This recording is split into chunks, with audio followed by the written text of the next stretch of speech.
lari-lari terus kepleset terus kepentok jadi bibirnya agak berdarah. Nangis. Besok, monggo dilanjut, maaf.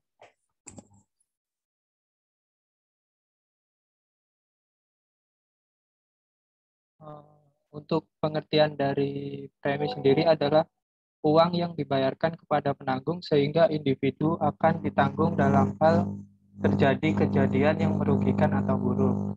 Nah, sedangkan untuk pengertian dari asuransi sosial adalah intervensi pemerintah dalam bentuk pengeluaran asuransi untuk menghadapi kejadian yang buruk dengan cara semua warga diwajibkan mengikuti asuransi terlepas dari berapapun pendapatan yang ia miliki. Selanjutnya adalah consumption smoothing.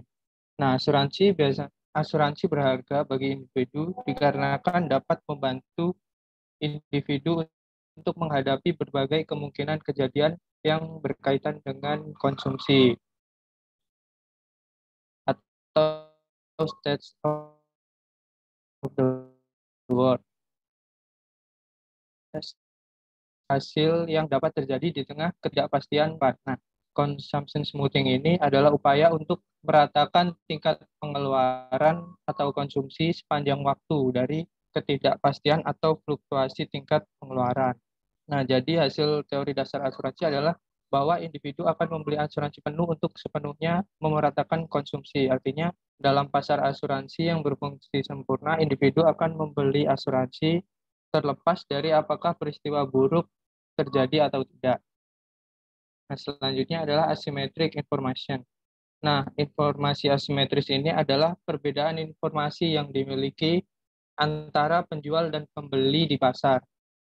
Di pasar asuransi, pembeli asuransi dianggap mengetahui kondisi resiko dirinya lebih baik dibanding penjual atau perusahaan asuransi.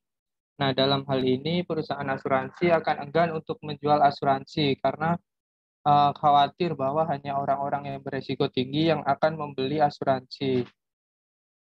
Misalnya yang terjadi pada asuransi kesehatan ataupun pengangguran. Nah, akibatnya perusahaan asuransi akan mengenakan biaya tinggi di atas premi atau mungkin mereka tidak menjual asuransi sama sekali jika mereka sangat mencurigai tentang status risiko seseorang. Nah, berikut adalah contoh kasus asimetris informasi. Nah, misal terdapat dua kategori penduduk. Yang pertama adalah orang yang lengah dengan potensi 5% kemungkinan mengalami kecelakaan mobil dan orang yang berhati-hati sehingga potensi kecelakaannya hanya setengah 0,5% atau dari yang terdiri dari separuh populasi. Nah, jika perusahaan asuransi mengetahui masing-masing kategori tersebut, maka tarif premi akan dibebankan berdasarkan kategori tersebut. Nah, jika perusahaan tidak tahu, maka tarif premi akan ditetapkan pada angka wajar rata-rata. Nah, terdapat 3 kemungkinan yang terjadi dari contoh kasus tersebut. Yang pertama, jika tidak ada informasi asimetris, maka perusahaan dapat mengenakan premi berbeda untuk setiap jenis pada actuarially fair price, yaitu mengenakan premi untuk orang yang lengah sebesar 1.500 kepada yang berhati-hati sebesar 150. Nah, dengan begitu perusahaan akan menerima 150.000 per 100 orang yang lengah dengan total payout 150.000 juga. Nah, untuk yang orang berhati-hati tadi menerima 15.000, perusahaan menerima 15.000 dari 100 orang yang berhati-hati dengan total payout sebesar 15.000, maka perusahaan asuransi impas tidak mengalami kerugian.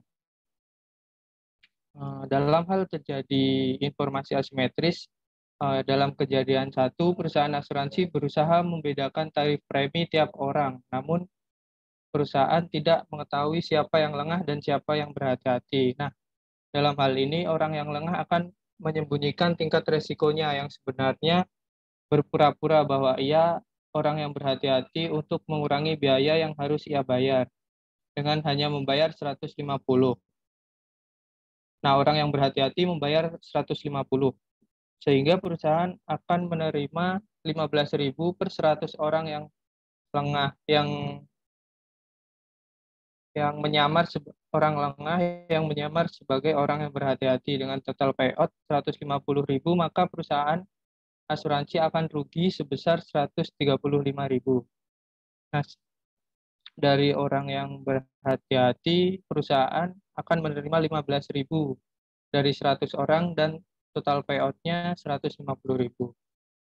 Nah, untuk kejadian 2, perusahaan asuransi menerapkan harga premi rata-rata dengan harga 825. Bagi orang yang lengah, asuransi sangat murah sehingga mereka membelinya dengan membayar 825. Sedangkan untuk orang berhati-hati menolak untuk membeli karena asuransi menjadi jauh lebih mahal. Sehingga perusahaan asuransi menerima 82.500 per 100 orang yang lengah dengan total payout 150.000, maka perusahaan akan rugi sebesar 67.500 dan tidak menerima apa-apa dari orang yang berhati-hati. Nah, informasi asimetris tersebut menyebabkan adverse selection atau seleksi yang merugikan. Adverse selection itu adalah fakta bahwa individu yang mengetahui lebih banyak tentang resikonya menyebabkan seseorang yang membuat tingkat resiko tinggi akan memilih berasuransi dan menyebabkan perusahaan asuransi mengalami kerugian jika dia menawarkan asuransi. Jadi jika perusahaan asuransi menjual asuransi ke semua pihak akan menyebabkan orang yang beresiko rendah mensubsidi orang yang beresiko tinggi. Sedangkan orang yang beresiko rendah tidak mau menerima kondisi tersebut, sehingga seringkali hanya orang dengan resiko tinggi yang akan mengambil asuransi. Sekian, Pak.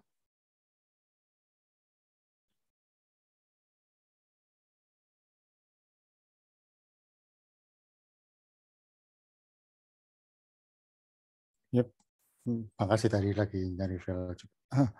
Terima kasih tadi coba Faisal ini ya terkait dengan tujuan asuransi apa namanya tujuan asuransi dan asimetri informasi. Iya, Pak. Izin untuk Oh, stop sebentar, Pak. ya, ya.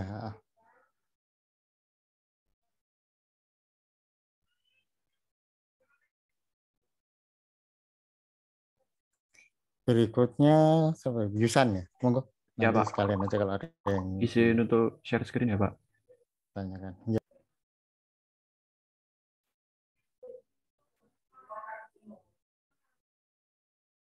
Baik, Pak, apa sudah terlihat? Sudah. Baik, Assalamualaikum warahmatullahi wabarakatuh. Selamat pagi, Pak Rahadi dan teman-teman semuanya.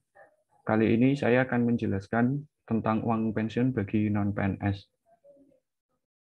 Yang pertama itu, apa sih itu non-PNS? Berdasarkan peraturan pemerintah nomor 11 tahun 2017, non-PNS itu adalah WNI yang di luar kalangan PNS, TNI, dan Polri. Nah, dalam aturan ini itu menyebutkan bahwa non-PNS itu lebih merujuk untuk mengidentifikasi siapa yang dapat mengisi jabatan pimpinan tinggi utama dan jabatan pimpinan tinggi madya. Nah, untuk yang kedua, berdasarkan peraturan pemerintah nomor 49 tahun 2018, non-PNS itu pegawai honorer. Nah, dalam aturan ini itu lebih merujuk kepada tenaga honorer yang selama ini telah kita ketahui. Lalu selanjutnya, dalam peraturan pemerintah nomor 74 tahun 2012, pegawai non-PNS adalah tenaga profesional yang dipekerjakan secara tetap atau berdasarkan kontrak. Nah, peraturan ini tuh biasanya mengatur tentang pegawai non-PNS di BLU atau Badan Layanan Umum. Nah, selanjutnya apa saja sih hak dari non-PNS? Nah, berdasarkan peraturan pemerintah nomor 48 tahun 2018, pegawai non-PNS itu hanya diberikan jaminan kesehatan, jaminan kecelakaan kerja, dan jaminan kematian. Nah, bila mengacu pada peraturan tersebut, maka pegawai non-PNS itu tidak berhak mendapatkan jaminan pensiun ataupun pesangon. Nah, tapi di peraturan selanjutnya ini, berdasarkan PMK nomor 10 tahun 2006, BLU itu masih bisa memberikan pesangon atau dana pensiun kepada pegawai BLU yang dalam arti ini non-PNS dengan memperhatikan kemampuan pendapatan BLU yang bersangkutan. Nah, dari peraturan tersebut bisa diartikan bahwa pegawai BLU yang non-PNS itu masih bisa mendapatkan jaminan pensiun atau pesangon, namun dengan syarat tetap memperhatikan kondisi keuangan dari BLU yang bersangkutan. Nah, pemberian pesangon dan jaminan pensiun kepada non-PNS dapat disalurkan melalui jasa asuransi pensiun. Selain itu, pemberian uang pensiun juga harus memperhatikan asas keadilan dan kepatuhan kepada pegawai BLU dan BLU lainnya. Nah, berdasarkan penjelasan saya di atas tadi, bisa saya simpulkan bahwa non-PNS itu sebenarnya bisa mendapatkan dana pensiun, namun hal ini juga tergantung kepada BLU yang bersangkutan. Apakah kondisi keuangannya itu mampu memberikan dana pensiun atau tidak. Namun yang pasti non-PNS itu berhak mendapatkan 3 jaminan yang sudah saya sebutkan sebelumnya. Sekian Pak dari saya, terima kasih. Terima kasih Husan terkait dengan yang non PNS. Berikutnya dari Lila, silakan. Baik Pak, izin share screen Pak.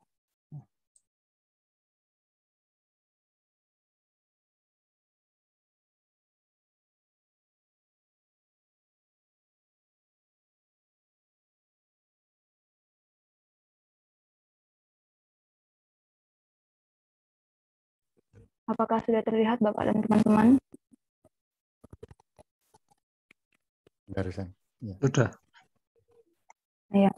Baik, Bapak dan teman-teman, kali ini saya akan membahas mengenai uang pensiun bagi non-PNS. Nah, sebelumnya saya akan bahas apa itu uang pensiun. Uang pensiun atau yang biasa disebut sebagai dana pensiun adalah dana yang keuangannya diperoleh dari iuran tetap para peserta ditambah dengan penghasilan perusahaan yang disisihkan. Para peserta ini berhak memperoleh bagian keuntungan itu setelah pensiun. Ini merupakan pengertian dari KBBI. Nah, uang pensiun ini merupakan salah satu bentuk dari jaminan sosial, di mana jaminan sosial yang diterapkan di Indonesia itu menerapkan mekanisme asuransi. Jadi setiap orang itu harus membayar iuran untuk memperoleh jaminan yang dimaksud. Nah, sistem uang pensiun ini, jadi pada saat usia tertentu seseorang mencapai masanya, maka mereka akan memperoleh uang pensiun. Nah, uang pensiun ini dapat berupa uang tunai yang dapat diberikan secara sekaligus ataupun diberikan secara berkala setiap bulan. Nah, untuk tujuan dari dana pensiun itu sendiri, yang pertama adalah mempertahankan tingkat konsumsi masyarakat. Jadi seperti yang kita ketahui, kalau misalkan seseorang itu sudah mencapai usia pensiun, maka mereka tidak bekerja lagi. Mereka akan kehilangan sumber penghasilan mereka. Jadi di sini dana pensiun bertujuan untuk mempertahankan agar mereka tetap bisa mengkonsumsi sesuatu. Yang kedua yaitu sebagai bentuk redistribusi pendapatan dan pengurangan tingkat kemiskinan bagi pemerintah. Nah, seperti kita ketahui ya bahwa dalam beberapa masa, misalnya sebelum mereka pensiun, mereka itu bekerja, mereka itu mendapatkan penghasilan. Tapi di satu titik di masa depan, mereka itu akan mengalami yang namanya pensiun. Mereka tidak dapat bekerja lagi, baik itu karena memang tenaganya yang sudah tidak cukup, atau dan lain-lain. Sehingga di sini pendapatan yang mereka peroleh pada saat mereka bekerja itu dialokasikan ke masa di mana mereka tidak dapat bekerja lagi. Nah, di sini itulah yang disebut sebagai redistribusi pendapatan. Nah, ini tujuannya itu untuk mengurangi tingkat kemiskinan di masa depan. Nah, selanjutnya mengenai non-PNS. Non-PNS itu adalah warga negara Indonesia yang berasal dari luar kalangan PNS, Tentara Nasional Indonesia, dan anggota Kepolisian Negara Republik Indonesia. Nah, diatur juga nih non-PNS dalam PP nomor 49 tahun 2018 pasal 96, yaitu non-PNS adalah non-PNS dan non-PPPK, yaitu sebagai pegawai tenaga honorer di lingkungan pemerintahan. Selain itu, diatur juga mengenai hak non-PNS, yaitu dalam pasal 49 tahun 2018, pasal 99, yaitu non-PNS itu berhak atas jaminan kesehatan, jaminan kecelakaan, dan jaminan kematian, di mana jaminan kesehatan itu diselenggarakan oleh BPJS Kesehatan dengan tujuan untuk menjamin agar peserta memperoleh manfaat pemeliharaan kesehatan dan memenuhi kebutuhan dasar kesehatan. Yang kedua, ada jaminan kecelakaan kerja. Ini dikelola oleh PT Dana Tabungan dan PT Taspen, di mana ini bertujuan untuk memberikan perlindungan atas risiko kecelakaan kerja atau penyakit akibat kerja, bisa berupa perawatan, santunan, dan tunjangan cacat. Dan yang ketiga adalah jaminan kematian yang dikelola oleh PT Dana Tabungan dan PT Taspen, di mana ini memberikan perlindungan atas risiko kematian bukan akibat kecelakaan kerja, sehingga nanti di akhir itu akan diberikan santunan kematian. Nah, berdasarkan PP 49 tahun 2018 ini dapat disimpulkan bahwa non-PNS itu hanya berhak atas 3 jaminan, yaitu jaminan kesehatan, jaminan kecelakaan, dan jaminan kematian, sehingga uang pensiun itu untuk non-PNS mereka tidak berhak. Mungkin sekian Bapak. Saya kembalikan kepada Bapak.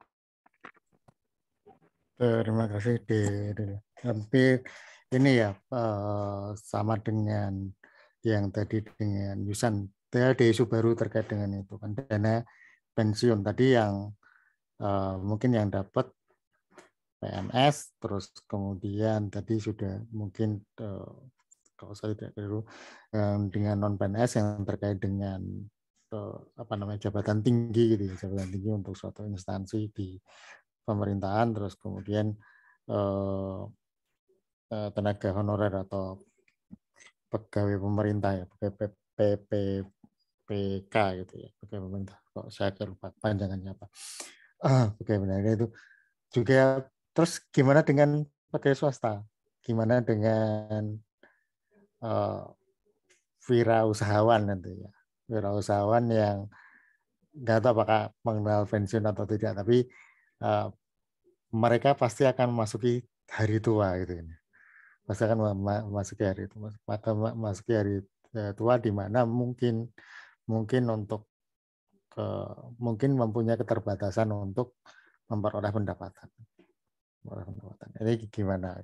Apakah ada bagi mereka?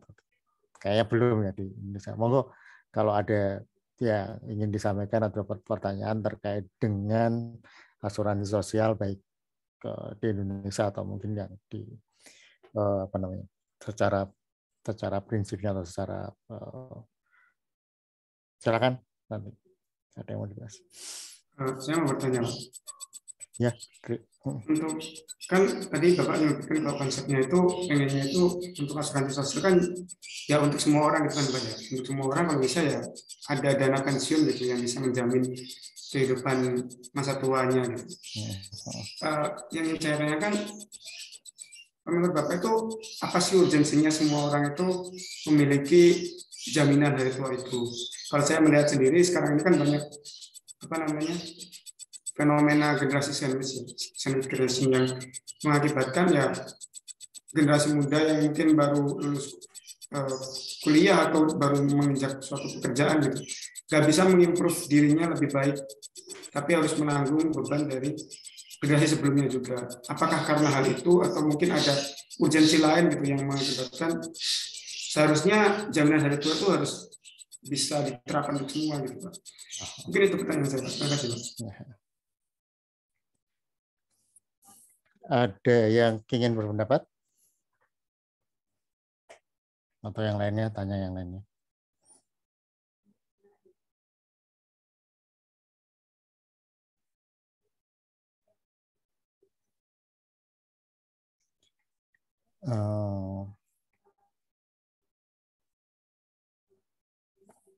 Oke, mungkin ini ya. Saya beri gambaran terkait dengan mungkin pertama sini dulu, secara tujuan bernegara kita kan kesejahteraan bagi semua warga gitu kan. Kesejahteraan bagi semua warga termasuk semua warga negara, memajukan kesejahteraan umum bagi semua warga, termasuk juga bagi mereka yang dalam tanda kutip ya, yang dalam tanda kutip itu adalah yang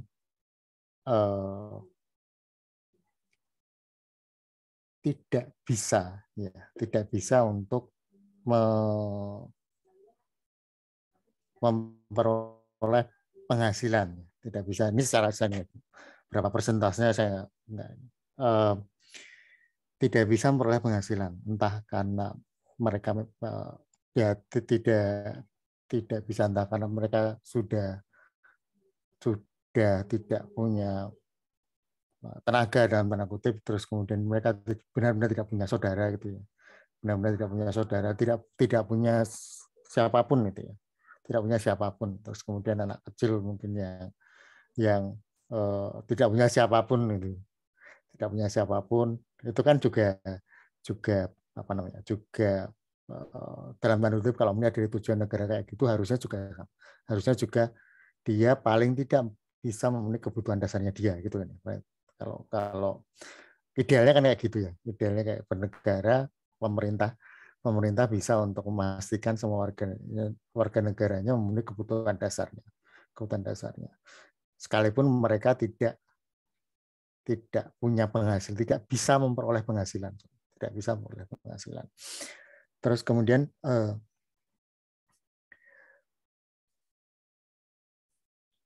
beberapa mungkin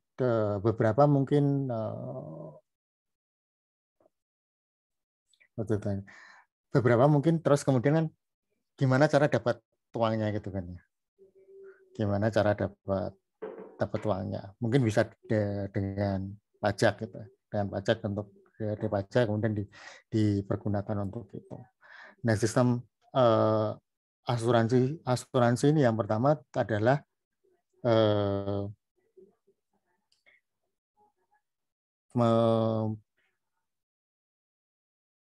apa namanya, tujuan pertamanya tadi ya, consumption smoothing ya, mungkin tidak bisa agak susah untuk mengena itu ya.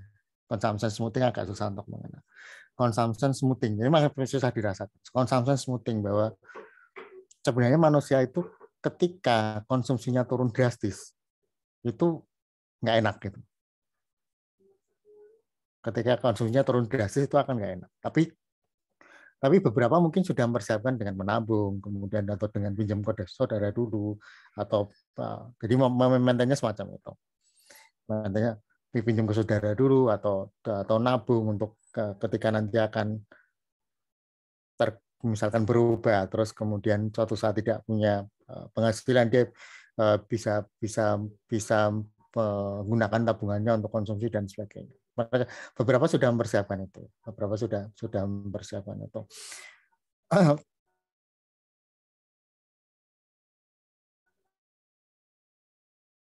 Itu usaha untuk mempersiapkan itu, dan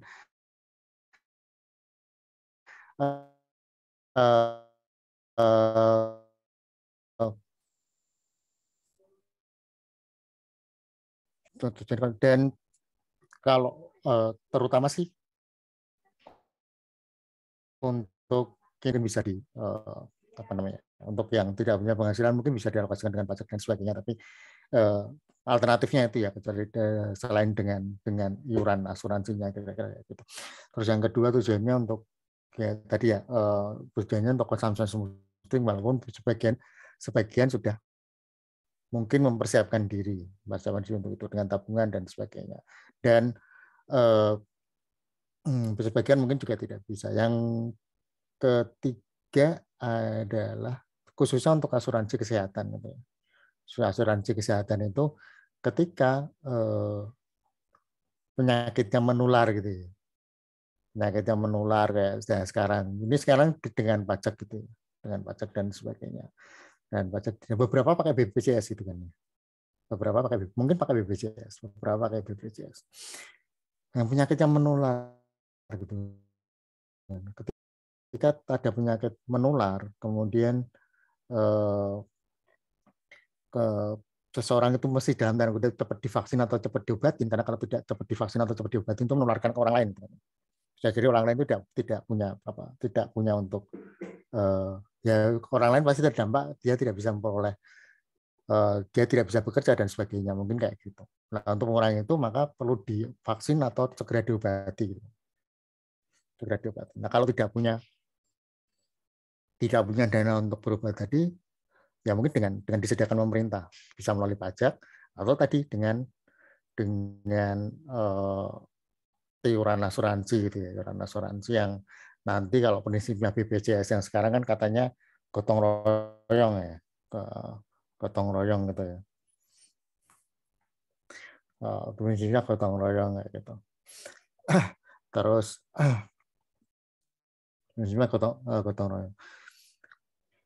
kalau saya melihatnya dua hal itu ya. Ketika asuransi kesehatan atau asuransi kesehatan kemudian terkait dengan dana pensiun dan sebagainya, mungkin itu bisa dengan pajak, tapi ada alternatif untuk dari asuransi tadi, asuransi tadi. Ya mungkin sebagiannya nanti akan dengan pajak. Kira-kira terus kemudian dari sisi asuransinya sendiri ya, saya agak lupa.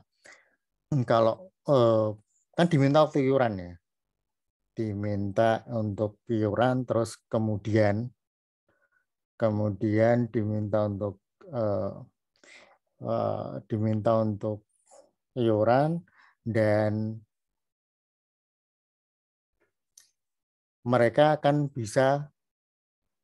mengambil iurannya setelah, misalkan kalau yang jadi debo kan 56 tahun itu ya, JHT itu ya, mereka jadi debo kan. Bisa nanti diambil untuk jaminan hari tuanya mulai usia 56 itu jadi EPO. Terus kemudian bisa diambil dalam jangka waktu tertentu atau gini. Kalau yang di bukunya itu kira-kira kayak gini. Mungkin ada hitungan itu aktuarinya lah, kemungkinan besar. Artinya mereka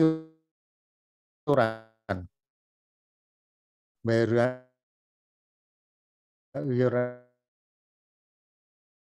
berapa nanti ketika di hari tua dia bisa memperoleh penghasilan berapa sampai dengan mungkin meninggal, terus kemudian mungkin gimana. Dan kan tidak segede pada waktu 56 itu kan. Ada hitungan aktuarianya lah, kira-kira kayak gitu ya. Kita ada hitungan aktuarianya kayak gitu. Ketika sebelum 56 ambilnya gimana? Lebih besar atau lebih? Ataukah setelah 56 itu harus ngambil? Mungkin bisa juga tidak gitu nih. Aku 56 masih bekerja, aku ngambilnya nanti aja. Nah, kalau ngambilnya nanti aja gimana hitungannya? Pensiun. Nah, itu di kini ada hitung-hitungannya lah kira-kira. Apakah hitung-hitungannya fair enough atau tidak, itu persoalannya, tapi pasti ada kemungkinannya. Diusahakan fair enough, nah, cukup fair bagi yang beriuran. Dan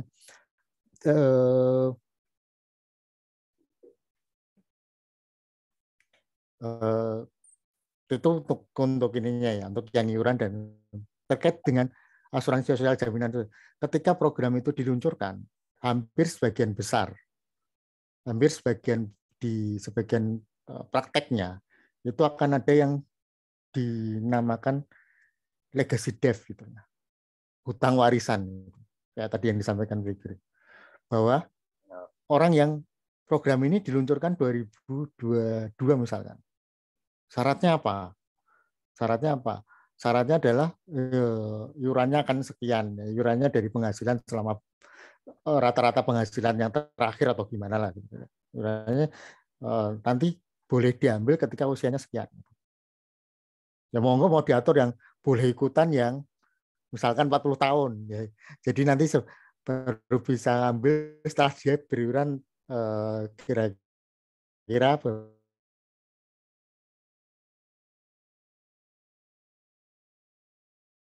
berapa?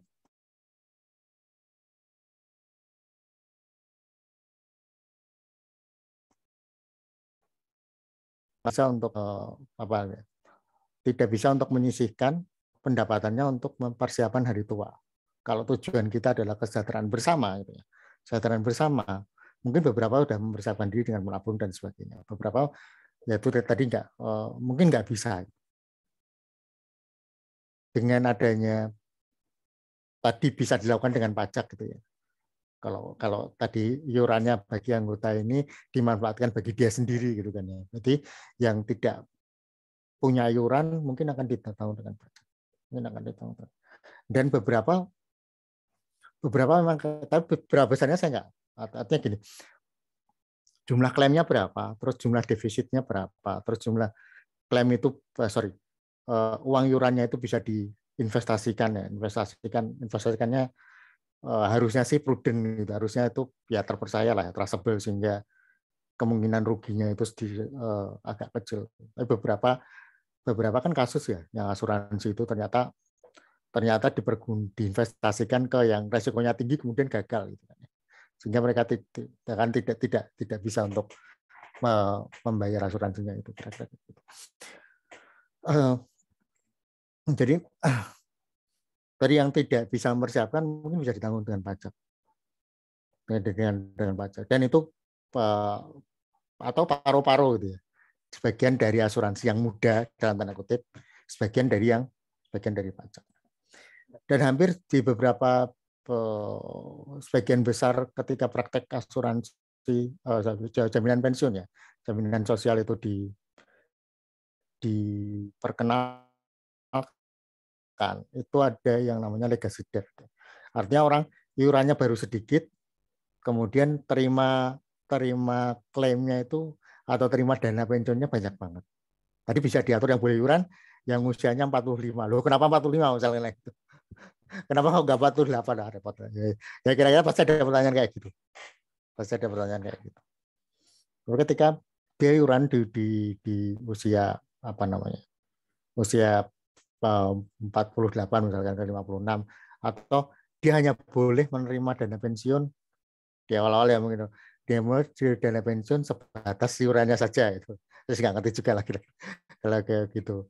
Tapi rata-rata ketika dana pensiun itu diberikan sampai dengan mungkin dianya berpulang gitu ya. Dia berpulang, ada kemungkinan akan ada yang namanya legacy debt atau utang warisan, di mana di situ yang iurannya sedikit, iurannya sedikit akan terima dana pensiun cukup banyak. Utang warisan ya, utang. Jadi orang itu mewariskan hutang, nah kira-kira semacam itu. Dia klaimnya lebih banyak. Hampir sebagian kalau di bukunya yang Idam Müller itu ya, Idam Müller itu terima iurannya cuma sedikit, dia terimanya banyak banget. Tapi prinsipnya tadi bisa misalkan iuran yang boleh iuran yang usianya sekian, sehingga nanti kira-kira dianggap iurannya sudah cukup untuk membayar dana pensiun dia juga bisa dibikin peraturan nanti terima dana pensiunnya itu misalkan sesuai dengan klaim iurannya dia dengan beberapa pertumbuhan, itu juga bisa dilakukan itu. Tapi tadi kita negara juga punya tujuan untuk mensejahterakan kehidupan bermasyarakat, dan sebagian defisitnya bisa ditanggung dengan pajak. Ya, sebagian defisitnya bisa ditanggung dengan pajak. Kita belum ada jaminan sosial. Yang baru ada cuman pegawai negeri. Itu juga pemerintah udah mulai teriak-teriak gitu kan. Udah katanya pensiun udah nggak ada itu, udah mulai teriak-teriak. Karena banyak banget ternyata kebutuhan dan kalau dilebarkan mungkin juga akan banyak. Kalau nanti pas bicara tentang defisit dan utang, di anggaran di Amerika di bukunya itu kadang defisit, kadang surplus. Jadi pengeluaran pemerintahnya kadang itu lebih kecil dibandingkan dengan pajaknya. Tetapi ketika include di sana social security, itu hampir tiap tahun itu defisit. Ketika social security itu di-include-kan di sana, yang terdiri dari ya mungkin asuransi pengangguran, asuransi terkait dengan ketenaga kerjaan, kemudian pensiun itu ya, pensiun dan kesehatan, itu hampir tiap tahun itu defisit. Hampir tiap tahun anggaran pemerintah AS itu defisit.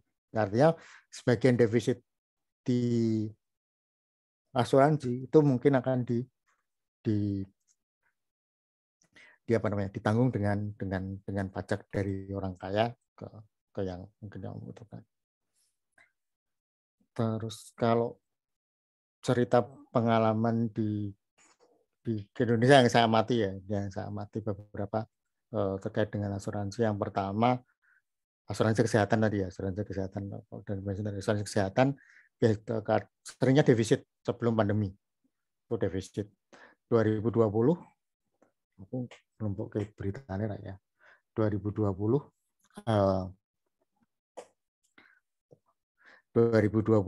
saya tuh udah ngumpulin beritanya, cuman naruhnya kelamaan jadi kadang-kadang nggak lupa.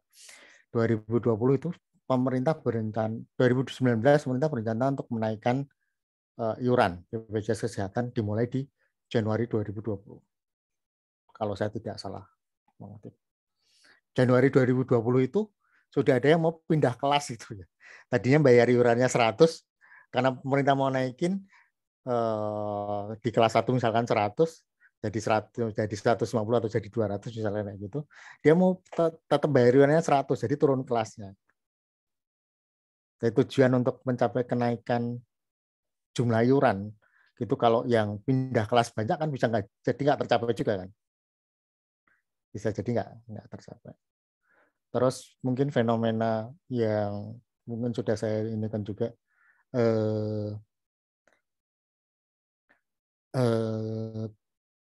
fenomena yang ini, yang gaji pilot itu kalau nggak salah 5 jutaan itu, yang diinformasikan di tenaga kerja untuk asuransi tenaga kerja. Kenapa 5 juta untuk asuransi kesehatan? Kenapa 5 juta doang? Kalau saya analisis, saya semoga sih salah itu. Supaya bayar iurannya dikit itu. Perusahaan punya planning untuk tidak memanfaatkan itu. Kalau dia tidak memanfaatkan itu, berarti iurannya kecil aja kan. Kalau iuran gede wajib tapi kecil. Iuran kecil, maka gajinya mungkin tunjangannya yang banyak saya nggak ngerti juga. Karena dari tunjangan pokok dan dari gaji pokok aja mungkin tunjangannya digedein, saya nggak ngerti juga. Mungkin legalnya kayak gitu. Supaya iurannya kecil karena tidak memanfaatkan. Tidak dalam tanda kutip mungkin dia tidak memanfaatkan, sehingga iurannya kecil aja. Saya toh tidak memanfaatkan. Kalau iurannya dinaikin, kemudian dia dipaksa, dalam tanda kutip dipaksa untuk melaporkan yang sebenarnya, mungkin dia akan klaim ke BPJS Ketenagakerjaan atau Kesehatan. Perusahaan itu iurannya udah banyak nih, aku bayarnya udah gede gitu. Kalau nggak aku klaim, ya bisa, kemungkinan bisa rugi juga gitu kan ya. Kalau aku klaim,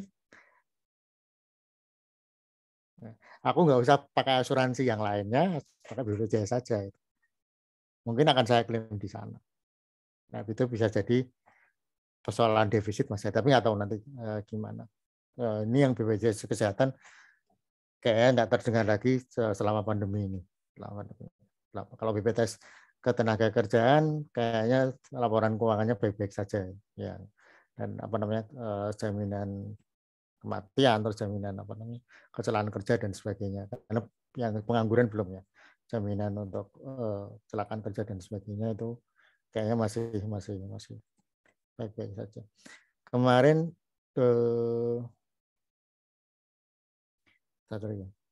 kemarin pas saya mau beli oleh-oleh di Semarang itu naik taksi apa Gojek ya, taksi online lah, agak lupa kayak Gojek ya. Nah, itu ada orang yang jadi pernah tinggal di beberapa negara di luar negeri, beberapa negara gitu, beberapa negara. Terakhir dia itu sebelum balik ke Indonesia di Australia. Di sana dia kerja, terus kemudian sempat sakit koma gitu, komanya 1 bulan kalau nggak salah, saya salah. Terus kemudian dia itu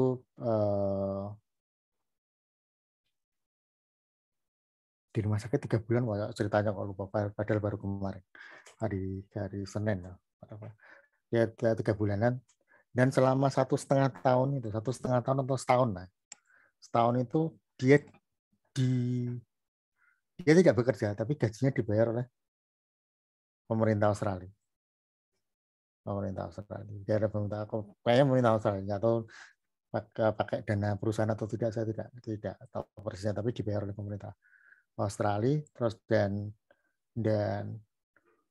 bahkan kalau tidak mau dibayar itu ya, Kalau tidak mau dibayar itu harus menunjukkan surat apa, aku suratnya juga lupa. Harus menunjukkan surat apa gitu. Jadi kalau dia tidak menunjukkan surat itu tetap akan dibayar. Surat benar-benar sembuh apa. Saya kayak dia 3 bulan tapi dia dan bisa bekerja lagi gitu ya. Nanti baru tidak dibayar. Tapi ketika dia tidak masih belum menunjukkan surat itu dari keterangan dari dokter yang menunjukkan dia bisa bekerja lagi dan sebagainya, itu sih saya agak lupa. Itu dia tetap akan dibayar sampai 1 tahun atau 1,5 gitu saya. Ya mungkin Australia penduduknya sedikit gitu ya, dikit terus kemudian kaya dan apa namanya ya masih butuh penduduk, dalam tanda kutip masih butuh penduduk gitu ya. Bahkan informasinya juga dari Bapak itu ada apa namanya, ada proses transisi dari mungkin pemukim ilegal ke yang legal, itu ada proses transisinya walaupun untuk beberapa negara itu ya, tidak semuanya. Ada proses transisi dari pemukim ilegal ke legal, itu ada proses transisinya.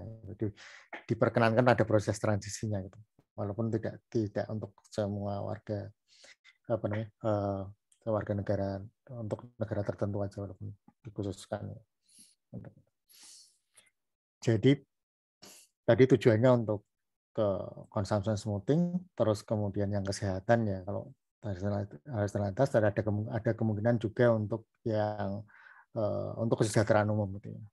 Ya, untuk kesejahteraan umum dari semua orang itu bisa dengan pajak atau 50 atau bukan 50-50 ya, sebagian dari asuransi, sebagian dari pajak gitu. Sebagian dari pajak. Asuransi ada dari iuran. Iuran ada yang ya mungkin ketika program itu diterapkan terutamanya untuk yang pensiun, ada kemungkinan ada legacy death gitu ya. Ya orang yang bayar iurannya dikit kemudian terima klaimnya banyak. Apakah klaim masing-masing orang itu fair enough dengan apa ya, dengan iuran yang dia bayarkan?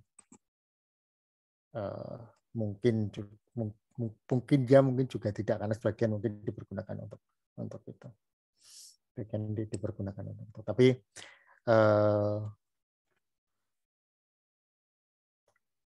saya kadang-kadang dia berpikiran ini,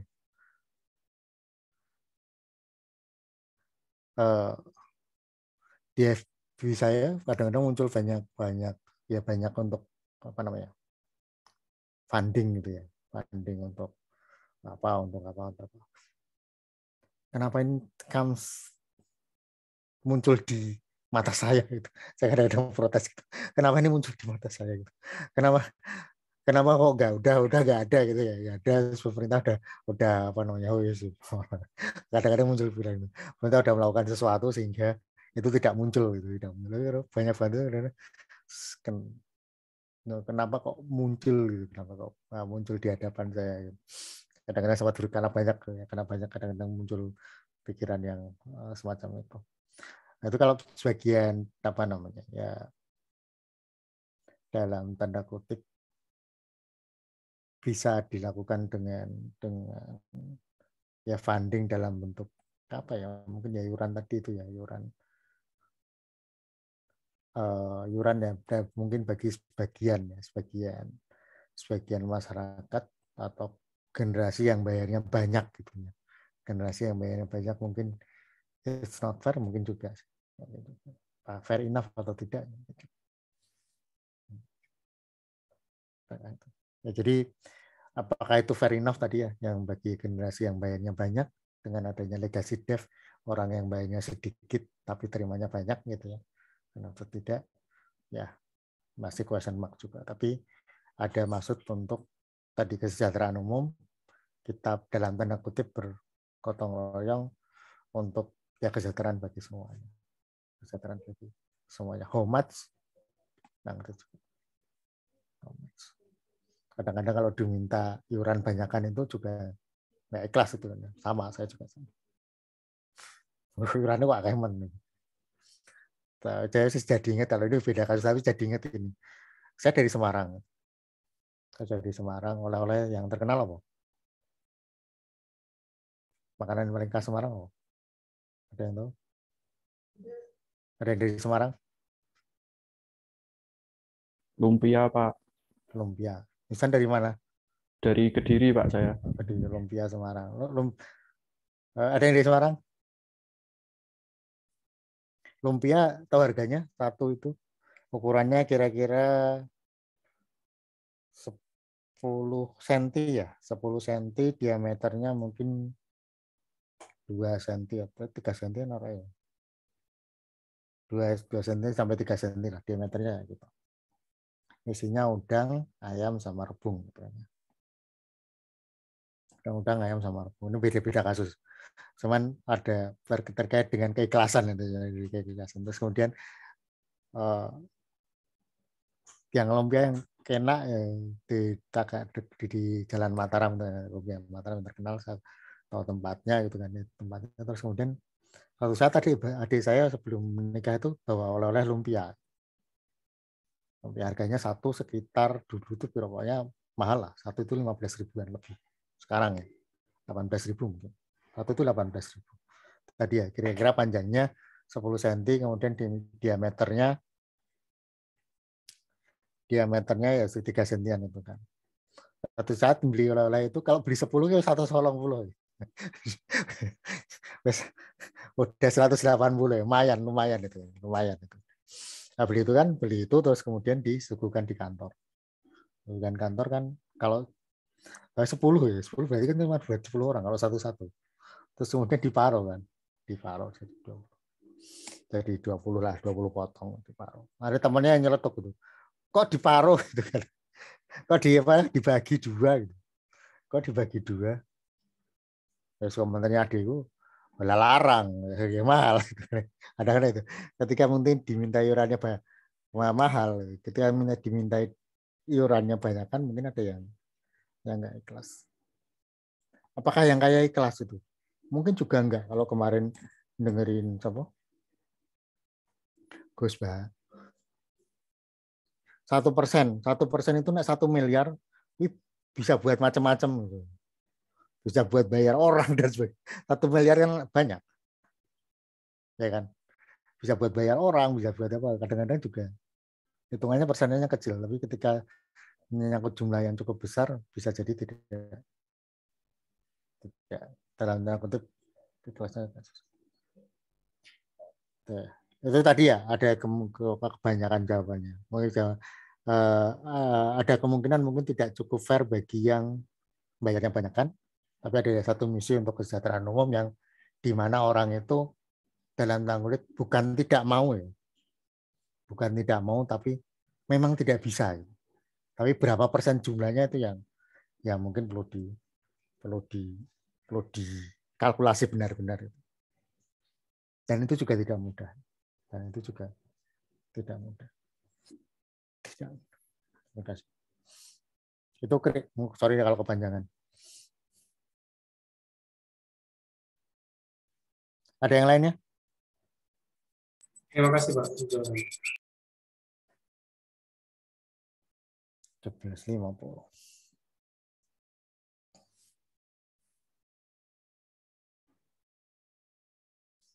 Nih, aku tak mau yang lainnya kalau ada. Mas kalian.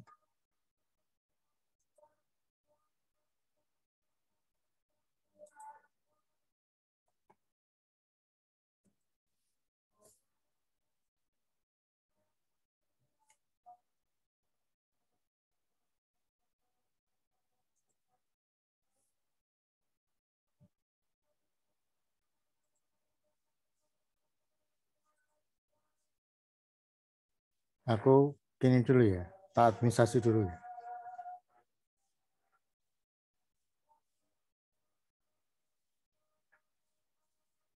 Ini kok ini.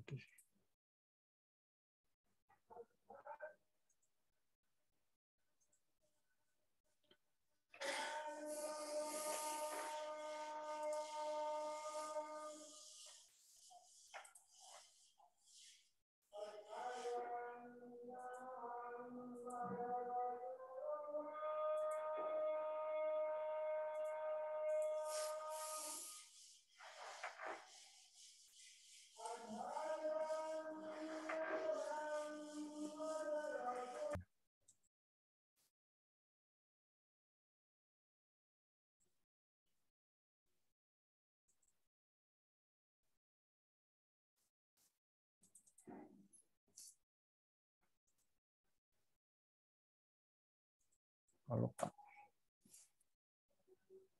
Banyak.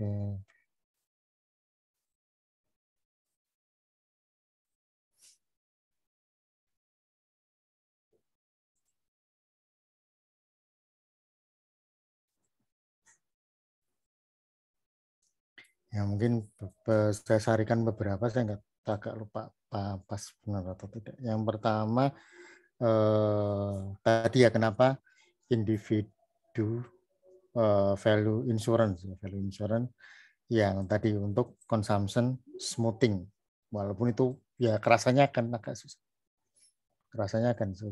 Consumption smoothing. Mungkin orang udah persiapan itu. Consumption smoothing. Bahwa ketika kehilangan penurunan konsumsi secara drastis itu akan kerasa banget. Kalau nggak drastis, apalagi kayak susah nggak kerasa. Ini ya. Sorry.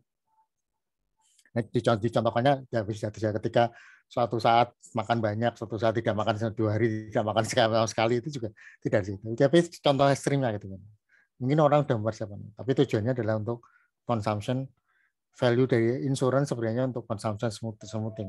Artinya supaya standar of life atau standar hidup itu nggak turun drastis, Pak.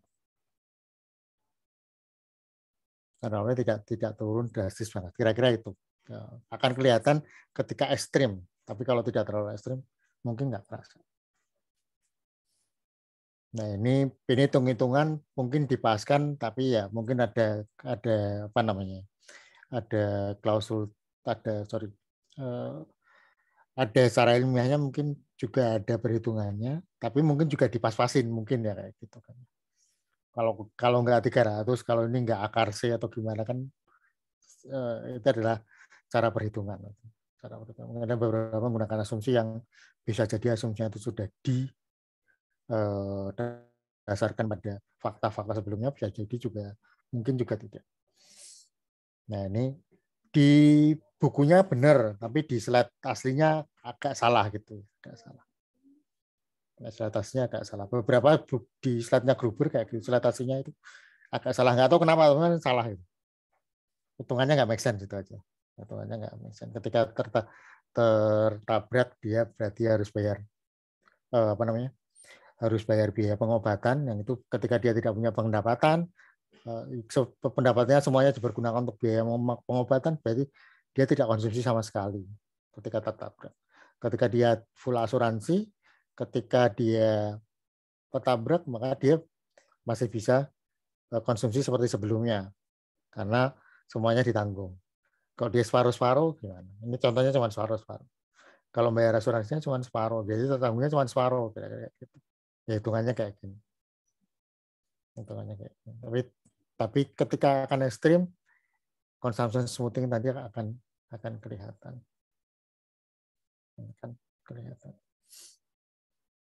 Nah, terus satunya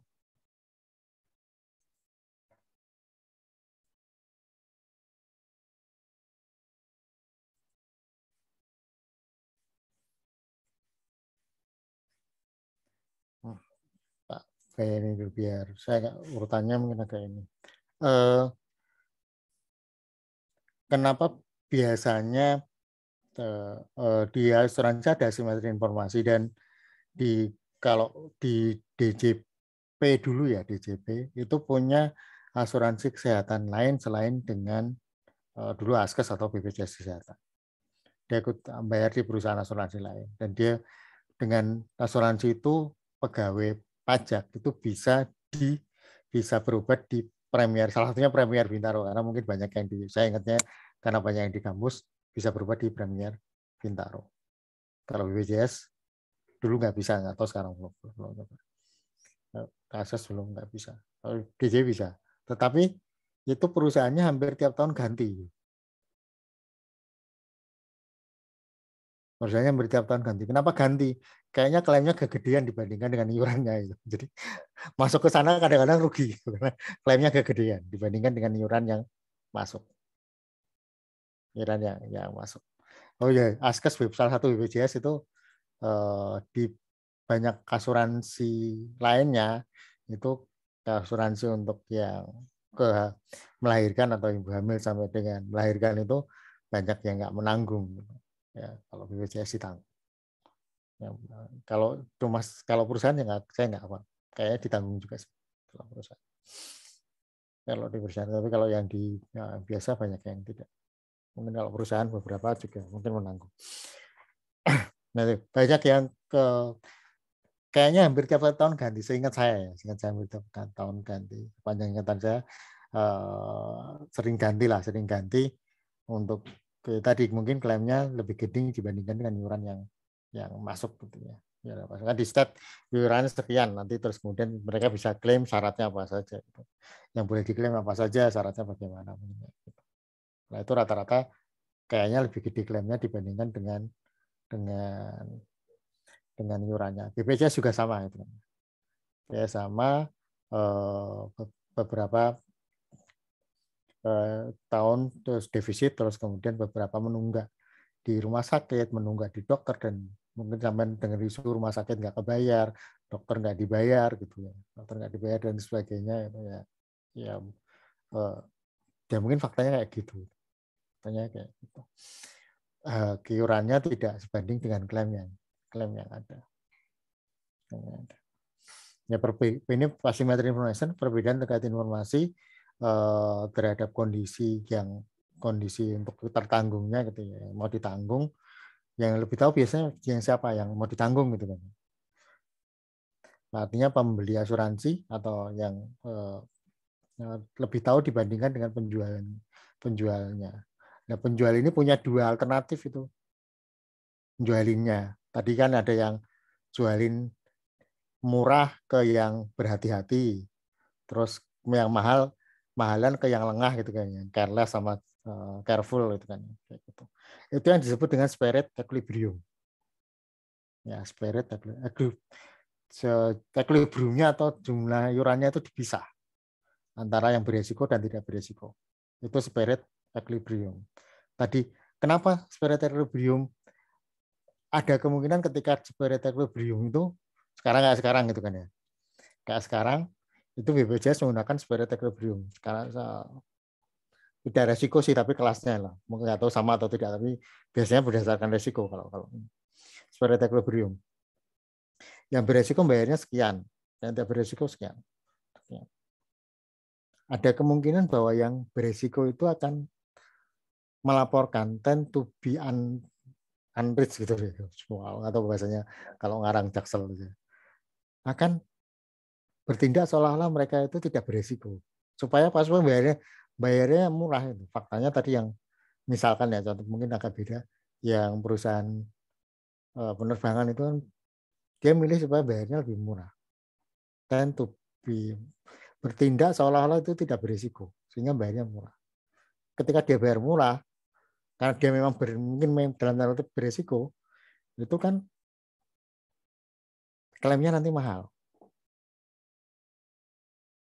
Apakah itu bisa tercapture? Ya agak susah juga. Kemungkinan agak susah juga. Karena hampir sebagian faktanya kejadiannya kayak gitu.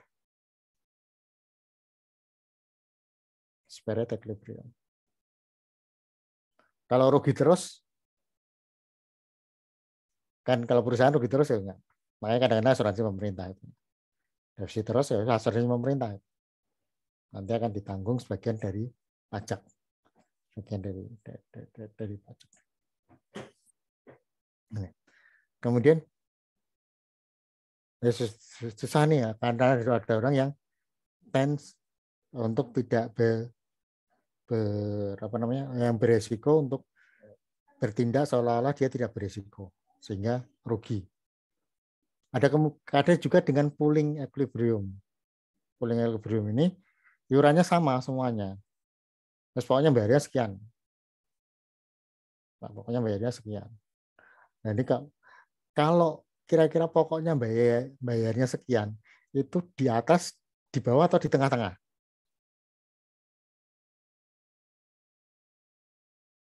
Kira-kira yang make sense di mana? Kalau iuran itu dibayar oleh yang beresiko sama yang tidak beresiko, udah nggak peduli, bayarnya sama. Kira-kira naruhnya di mana? Di atas, di bawah, atau di tengah-tengah?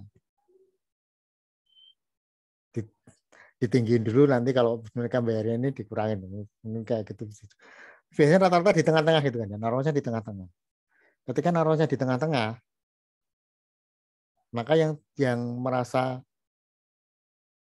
careful atau yang merasa tidak beresiko, malas karena mahal. Nah, larang, aku kayaknya tidak akan memanfaatkan klaimnya gitu. Aku tidak akan memanfaatkan klaimnya. Nah, ada kemungkinan ya tadi yang ikut hanya yang beresiko atau yang disebut dengan adverse selection. Yang ikut asuransi hanya yang beresiko saja. Karena tadi kalau dengan spirit equilibrium, yang tidak beresiko, yang beresiko akan bertindak seolah tidak beresiko. Jadi nanti yang ikut juga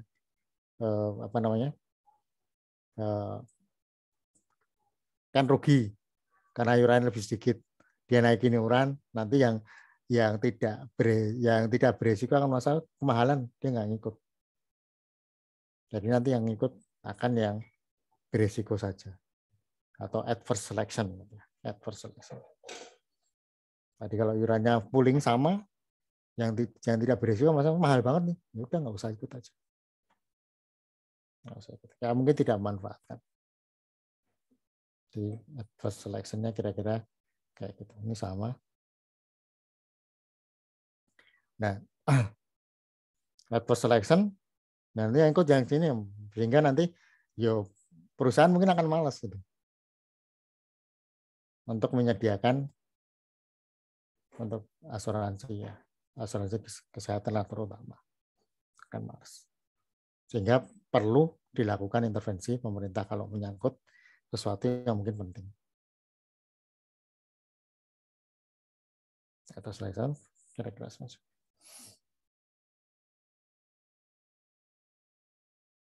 Satu yang perlu dipahami lagi adalah terkait dengan moral hazard.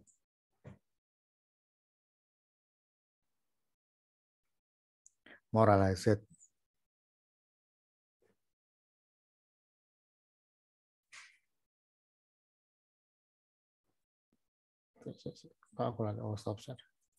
Kenapa dibahas? Sometimes moral hazard itu dalam tanda kutip manusiawi.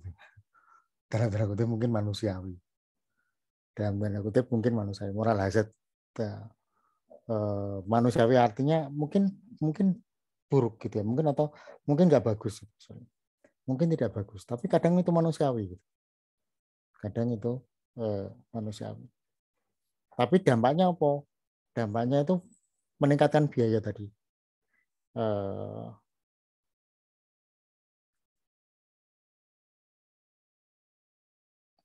Dampaknya itu meningkatkan biaya. Adverse action taken by individual or person in response for insurance.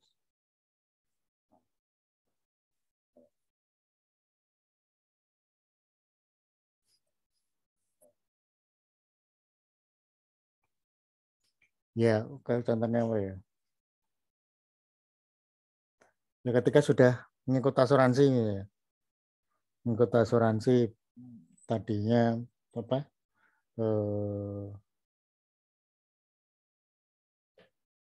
Ya sedia macam-macam untuk pengobatan di awal misalkan atau prevention di awal. Gitu. Ternyata setelah ikut asuransi enggak. Itu kan bagian dari itu. Tapi kan usahaku sudah ngikut ini masa masih perlu ini kayak gitu. Atau mungkin dari sampean juga ada gitu kan. Kalau dulu kan dunia ada yang ini ya. Kalau mobil lecet-lecet doang nggak diganti asuransi gitu kan ya. Pernah dengar kayak gitu nggak?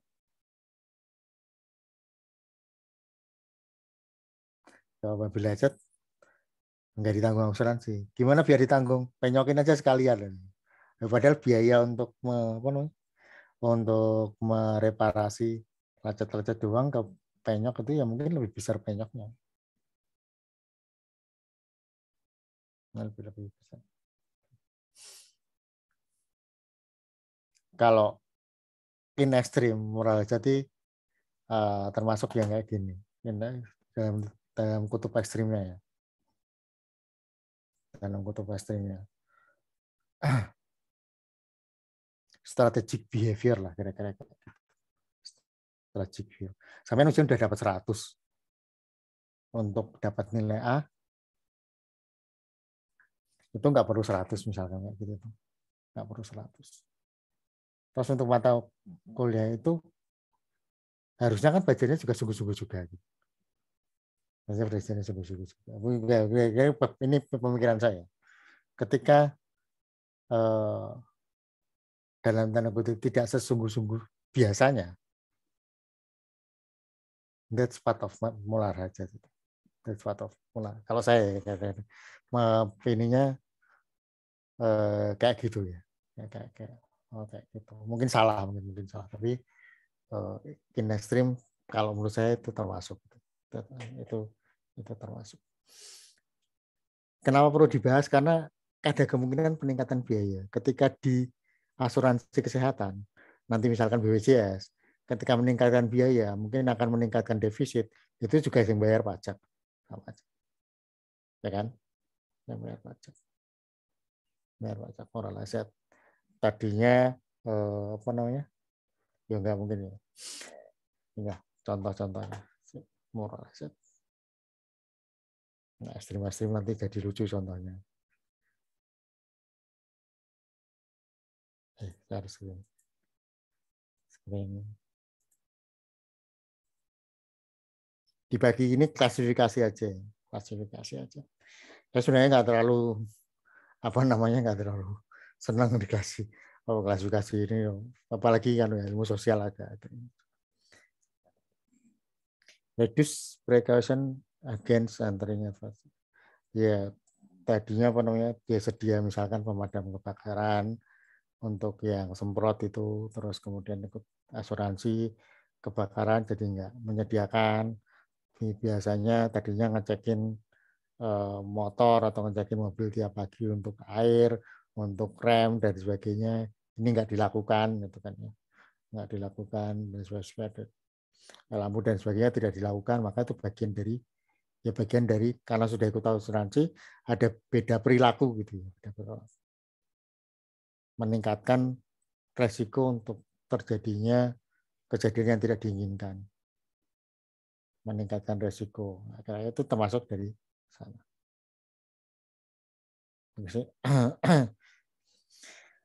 1-2 ini hampir mirip lah. Reduce precaution against entering the adversity sama increase out of entering the adversity. Increasing expenditure mungkin sudah sering terdengar kabar ya.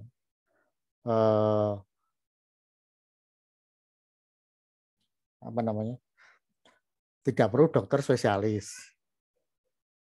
Harusnya dengan dokter ini aja sembuh. Terus karena ikut asuransi dengan dokter spesialis. Ya, sini nggak apa-apa, sini. Tadinya bisa dengan obat generik. Karena merasa ragu-ragu sudah ikut asuransi.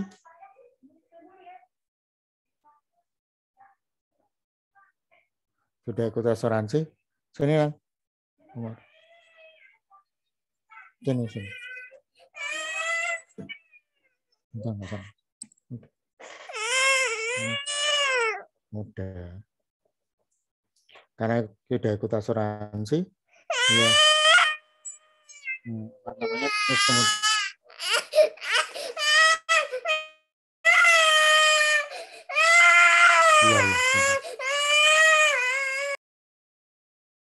Iya. Dengan obat generik aja bisa. Jadi bisa sembuh. Karena sudah ikut asuransi, maunya obat yang paten. Itu bisa meningkatkan biaya gitu kan. Walaupun itu juga natural. Saya juga ketika lahiran ini juga sama waktu ini mau pakai asuransi atau enggak gitu. Saya BPJS itu kan ya. Saya yang punya cuma BPJS. waduh ini nanti ada mungkin ada pilihan obat yang berbeda. Mungkin ada pilihan tindakan yang berbeda ketika saya memutuskan ikut asuransi atau tidak.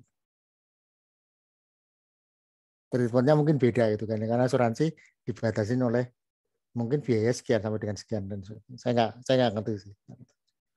Tapi mungkin ada pemikiran dokter untuk alternatif tindakan atau alternatif obat yang berbeda dibandingkan dengan saya tidak asuransi. Atau mungkin lebih bagus yang asuransi, saya nggak ngerti juga itu.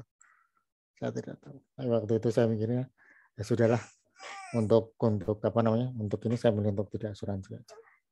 Ya, terima tagihannya ya 2 hari ngeluh gitu ya, larang tenan ya, karena mahal itu. 3 kali dari apa yang saya persiapkan.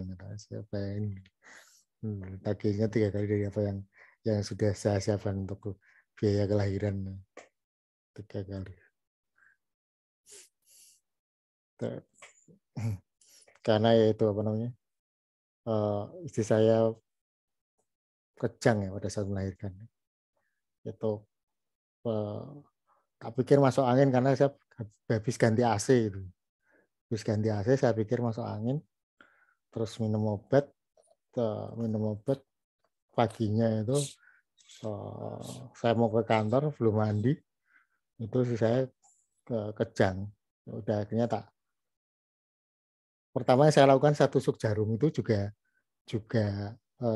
dari satpam sebelumnya. Kalau ada yang stroke, ini ya apa, tusuk jarum dulu sampai keluar darahnya, mengurangi tekanan darah itu, mengurangi tekanan. Ya. Nah, tusuk sampai keluar darah. Saya nusuk mungkin 2 tempat ya sampai keluar darah. Jari kaki, jari tangan, oh iya. Jari kakinya sih saya tusuk jarum sampai keluar, terus kemudian saya gedor tangga sebelah. Untung perumahannya nggak ada pagernya, jadi saya bisa gedor, panik jam 7 pagi.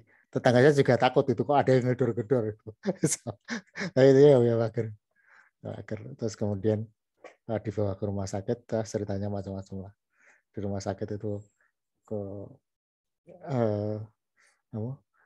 ini mau pindah rumah sakit itu kan, ke tempat dokternya. Pindah rumah sakit, ini ambulannya lagi nyari bensin apa enggak, stres ya. Waduh, ambulannya lagi nyari bensin, waduh, saya biarin aja daripada mereka buru-buru untuk kejadiannya malah nggak benar, ya sudah. Ngerti ya, iya. Increase expenditure, dan yang terakhir itu ya supplier response tuh, udah ini aja gitu. Udah obatnya obat paten aja, nanti kan ditagihkan asuransi. Dokternya spesialis saja, nanti ditagihkan asuransi. Supply response insurance against debtors. Itu bukan apa-apa, cuman dampaknya ini tadi. Mungkin manusiawi, tetapi akan berdampak pada peningkatan biaya. Akan berdampak pada peningkatan biaya.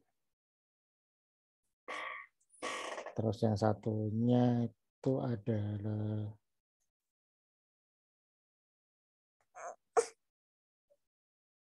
ini beberapa slide-nya di ini, yang social security gitu ya, social security.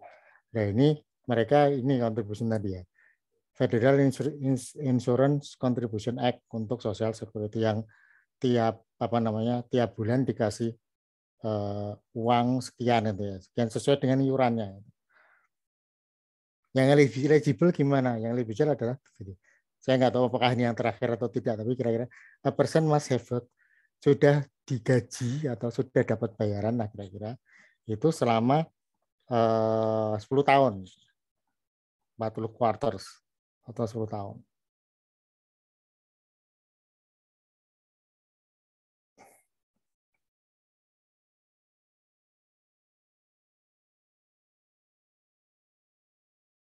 Tapi yang dapat atau ini dibayarnya umur 62 or older.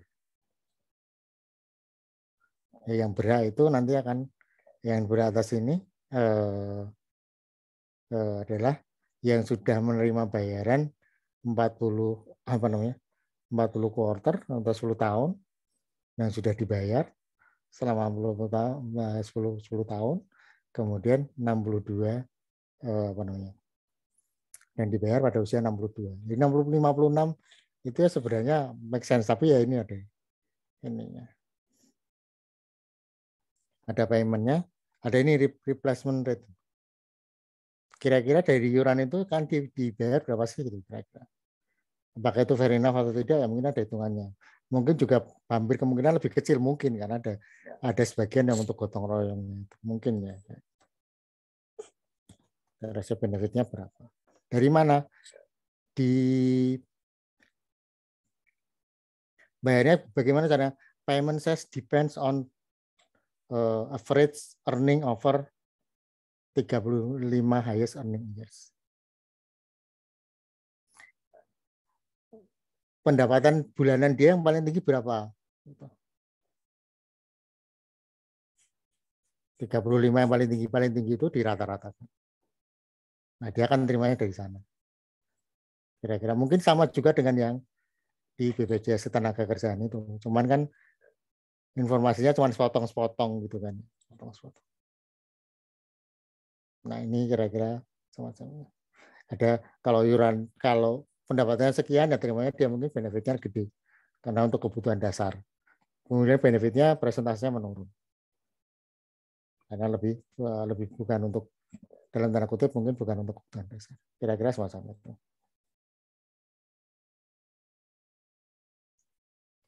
Bisa nggak klaim sebelum tahu umur 62? Bisa. Tapi ada perkurangannya, ada hitung-hitungannya lah kira-kira. Boleh nggak setelah 62 baru klaim? Boleh. Nanti akan ada tambahannya misalkan.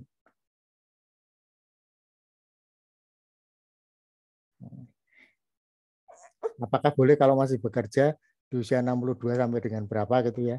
Itu juga terima uang pensiun. Nah, mungkin boleh, tapi ada syaratnya apa? Kira-kira semacam itu. Tidak, ya nggak boleh sama sekali, juga tidak antem kromo lah istilahnya. Apakah mereka mencapai ini langsungan? Mungkin juga tidak, ada antem kromonya dulu, baru kemudian ada pemikiran kayak gitu. 56 baru boleh itu misalkan. Itu kan terus kemudian diprotes ya, ini ada. Apakah yaitu pasangan atau bisa memperoleh darinya mungkin juga bisa.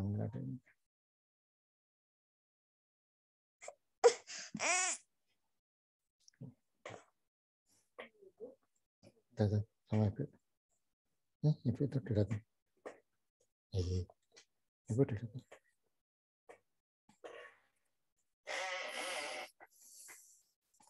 Funded dan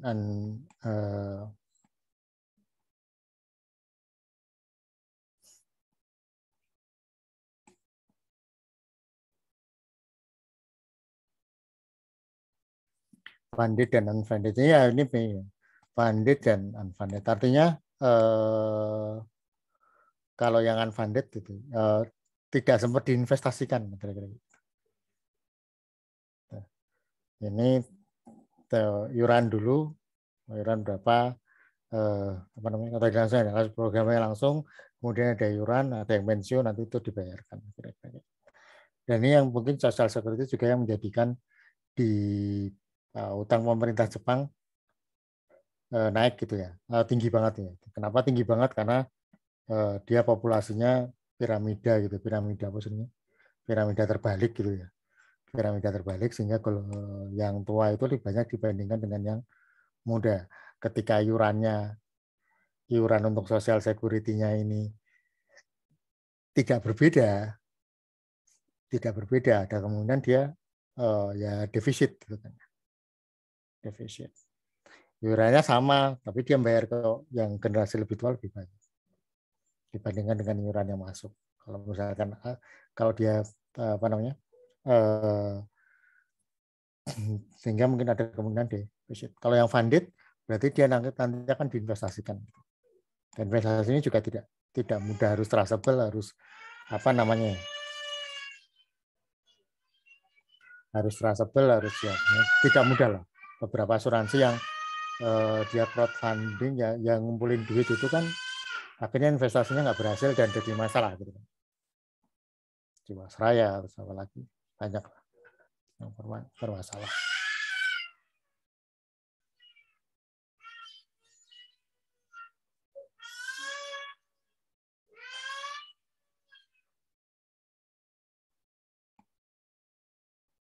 Nah ini may lead to distribution from it might, ketika akan ketika program itu akan diawali mungkin ada redistribution, walaupun mungkin sudah kayak gini ya, sorry, yang ikut ini 10 tahun iurannya. Nah, ternyata 62 sampai dia meninggalnya 80 tahun gitu kan. Berarti sudah berapa? Sudah 18, sudah lebih dari 10 tahun. Ya kan? It might ada ini ya, from you ada kemungkinan kayak gitu.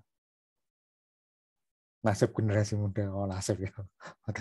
Nanti kalau di apa namanya nanti ketika akan kita bahas tentang utang itu ada overlapping generation model gitu. Generation model. Salah satunya gini, kalau pemerintah sekarang utang itu apakah benar anak cucu yang bayar? Bisa jadi benar itu, ya itu benar. Tetapi pembangunan itu mungkin juga akan dimanfaatkan oleh generasi mendatang. Pembangunan itu juga mungkin akan dimanfaatkan oleh generasi mendatang. Tidak hanya generasi sekarang, tetapi generasi mendatang. Kira-kira kayak gitu. Nah ini ya pasti dimanfaatkan oleh ini apa namanya? Ada yang bayar 10 tahun, terima benefitnya 20 tahun. Meninggal di usia 82 misalkan. Berarti kan dia 20 tahun terima benefit.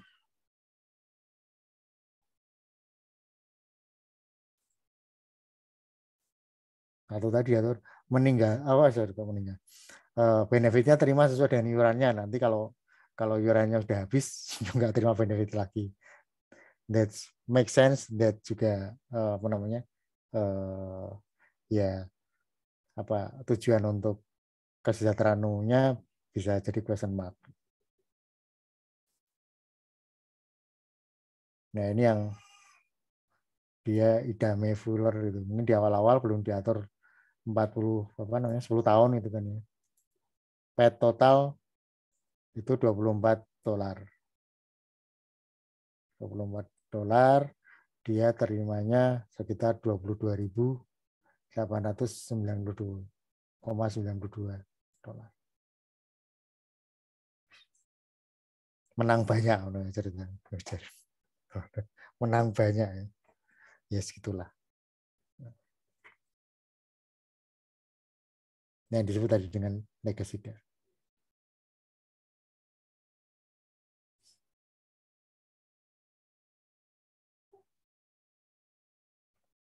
Ini fakta-fakta kan. Females have more social security dibandingkan males karena they live longer.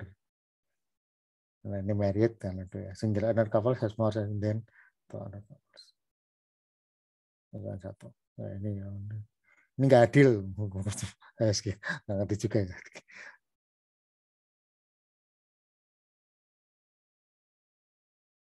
Ini. The gains to poor relative to the rich from social security itu tidak bisa gitu. Ya, klaimnya agak susah. Karena apa? Karena mungkin yang income-nya gede juga lebih longer life-nya dan mungkin terima benefitnya dibandingkan dengan iuran yang dia dapatkan bisa jadi juga mirip dengan yang miskin. Ini satu analisem, terus kemudian sering dibahas itu crowding out ya. Crowding itu efek pendesakan yang terdesak. Artinya ketika pemerintah misalkan melakukan intervensi, itu swasta menarik diri atau tidak mau ikutan lagi, atau ya sudahlah udah ada pemerintah.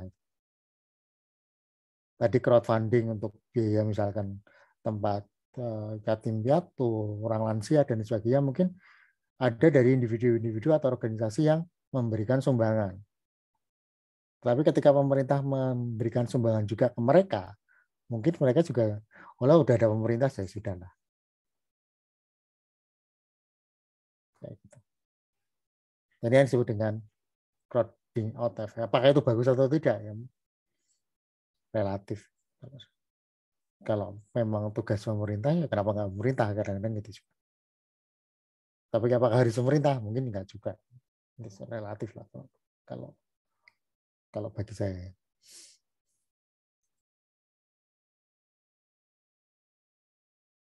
Nah ini, social security sama retirement. Tadi 56 boleh mengambil iuran dana pensiun itu kan ya. Biasanya 57 banyak yang masih bekerja. Nah, sekarang 56 tok pada ini. Terus pensiun sih. Udahlah pensiun aja gitu. Angkatan bekerjanya berkurang dan udah dapat uang pensiun, nah, padahal sebelumnya 57 bekerja misalnya.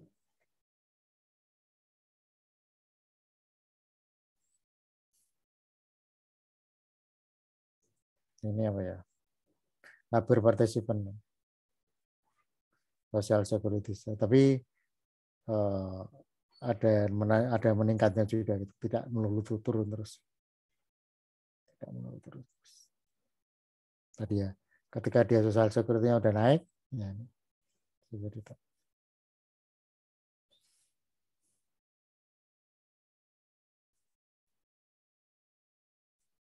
Nah, ini retirement hazard bahasanya gitu kan. Apakah banyak yang mempercepat pensiun ketika ada social security? Apakah ketika dia sudah ikut social security dia memutuskan untuk pensiun itu apa namanya, moral hazard yang nggak bagus? Belum tentu juga ya kan, manusiawi. Aku udah lelah pengen mengabdi sosial aja misalnya kayak gitu, nggak salah juga kan.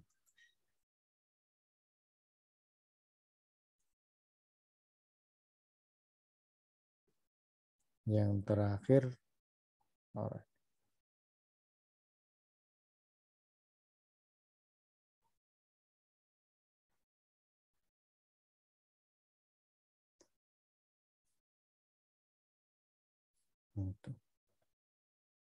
Itu silakan kalau ada komen atau ada pertanyaan.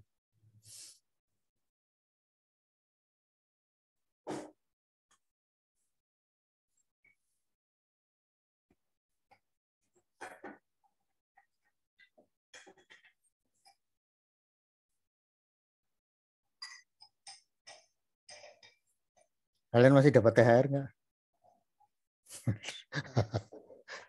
Berkurang, Pak. Udah berkurang. Iya. Aku juga apa namanya? THR berkurang. Sama juga saya ngasihnya juga berkurang. Jadi ya emang ada kemungkinan terimanya berkurang. Terimanya berkurang. Tunggu silakan kalau ada ini. Ya, total.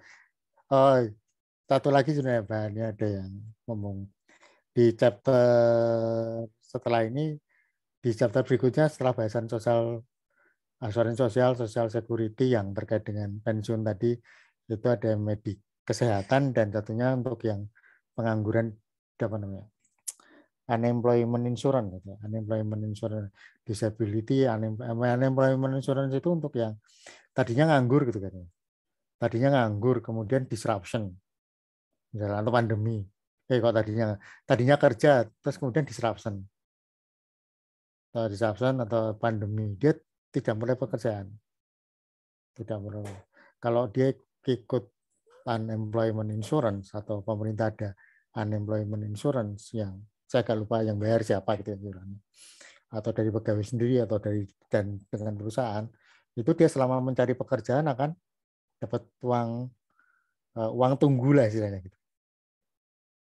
Uang tunggu selama mungkin sekitar 3 sampai 6 bulan kalau saya tidak keliru, 3 sampai 6 bulan untuk uang tunggunya. Berapa besarnya? Kan tadi ya, maksudnya adalah untuk consumption smoothing supaya orang itu tidak turunnya drastis. Kalau turunnya drastis kemudian orang stres, kemudian orang dalam tanda kutip akhirnya menghilangkan nyawa, walaupun itu pilihannya dia ya mungkin, tapi kalau bisa menghindari itu kan lumayan.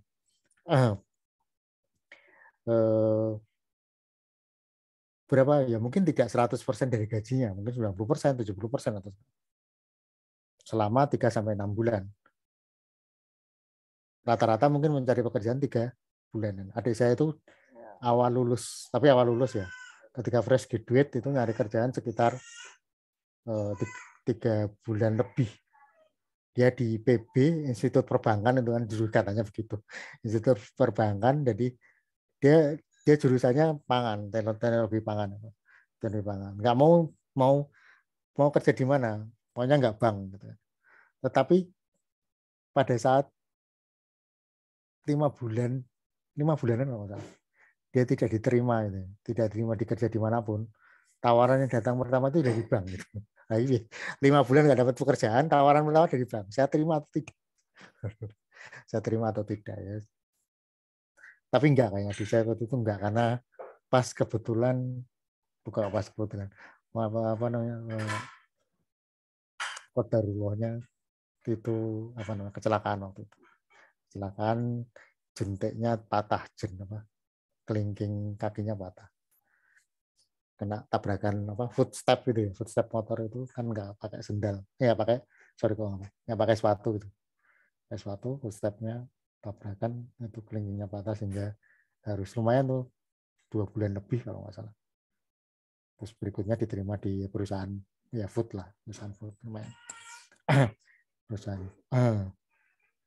itu lebih dari 3 bulan, 6 bulan ya, mungkin 6 bulan tidak sudah cukup mungkin. Tapi adakah orang yang ya udahlah nyari kerjanya entar 6 bulan ini waktunya dikasih. Mungkin ada juga gitu kan. Walaupun nggak ngaku juga kalau ditanya, enggak, saya beneran nyari. Saya beneran belajar itu. Walau nggak tahu belajar atau enggak itu. Ya sama lah kira-kira. Sampat of manusiawi. Sampat of manusiawi. Kayak itu 6.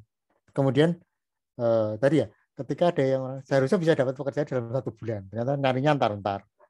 Misalkan gitu kan, observasinya agak susah. Berarti gaji sebulan itu berarti kan ya lumayan keluar duit gitu kan. Ya kalau 1 orang, kalau jutaan orang, banyak. Lumayan. Terus itu unemployment insurance yang mungkin akan ke depan juga diwacanakan di Indonesia. Jadi apa enggak ngerti juga. Unemployment insurance. Disability mungkin sekarang sudah ada di Indonesia. Di sana ada yang ini untuk yang cacat itu kan dapat tunjangan penghasilan, kecelakaan kerja, terus kemudian dia secara permanen dia nggak bisa untuk bekerja lagi gitu. Nggak bisa bekerja lagi, dia dapat tunjangan itu. Dan itu prosesnya melalui pengadilan. Melalui dia observasi dalam tanda kutip mungkin benar gitu ya, melalui pengadilan. Pengadilan itu rata-rata diterimanya itu juga nggak banyak gitu. Nggak tahu beneran beneran karena penyebabnya atau apanya nggak ngerti. Tapi rata-rata klaim dari disability untuk yang insurance itu diterima kayaknya nggak banyak. 1/3 atau berapa saya agak lupa. Tadi di buku ada 1/3 dia diterima. Dan tadi di pengadilan tuh, ketika kasus itu direview lagi oleh hakim yang sama di 2 atau 3 tahun berikutnya, itu hasilnya beda. Ada beberapa yang hasilnya berbeda. Jadi ini diputuskan untuk dapat, diputuskan untuk tidak dapat. Ketika 3 tahun atau 4 tahun kemudian direview lagi oleh orang yang sama, itu hasilnya ada yang lain, ada yang beda. Bukan aku main kelas itu. Nanti hari ini tak periksa ujianmu, besok tak periksa nilainya bisa lain. Gitu juga. Sama. Ya kira-kira Jadi di disability insurance ya. Kayak gitu. Terus kemudian ada lagi yang satunya apa ya? Ya asuransi kecelakaan kerja gitu. Ya kecelakaan kerja itu juga kejadian di Senin itu lebih banyak dibandingkan dengan hari lain. Terus ada yang iseng bercuriga, oh itu jangan-jangan penyebabnya sebelum Senin gitu. Sebelum Senin itu begadang, minggu malam begadang, kerjanya ngantuk kecelakaan. Nah, apakah yang kira-kira make sense toh? Make sense kan? Make sense. Kalau nggak ngantuk mungkin nggak jadi kayak gitu. Konservasi. Dan di beberapa itu yang gini juga kecelakaan di tempat kerja. Dia ikut asuransi, ke asuransi, kemudian di tempat kerja dia mungkin saya agak lupa ceritanya, patah tulang kalau nggak salah, atau mungkin patah tulang gitu, patah tulang. Tapi dia itu selain bekerja di situ, dia juga sebagai pelatih karate. Jangan-jangan ada sedikit dampak dari pelatihannya karate itu ketika dia kecelakaan kerja yang menyebabkan dia patah tulang. Bisa aneh-aneh lah. Make sense, manusiawi mungkin benar, tapi mungkin juga ada beberapa yang bisa diabaikan.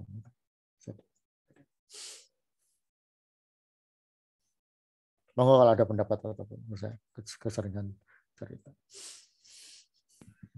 Sebelumnya izin memastikan Pak, kan tadi kan teman-teman tuh ada yang presentasi tentang uang pensiun bagi PNS, ada juga tentang asuransi sosial. Nah, jadi Pak, yang masuk ke RPS pertemuan 6 ini, apakah uang pensiun bagi non PNS itu termasuk ke RPS Pak? RPSC itu sampai sosial masuk sih sebenarnya, tapi yang di RPS itu konsep teorinya aja gitu, ya konsep teorinya aja, konsep teorinya dan ini saya tak bacakan ini ya. RPS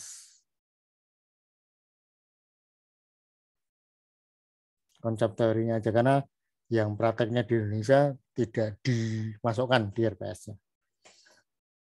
Di Indonesia tidak dimasukkan di RPS-nya karena saya cari bahannya bingung. Siap rasa.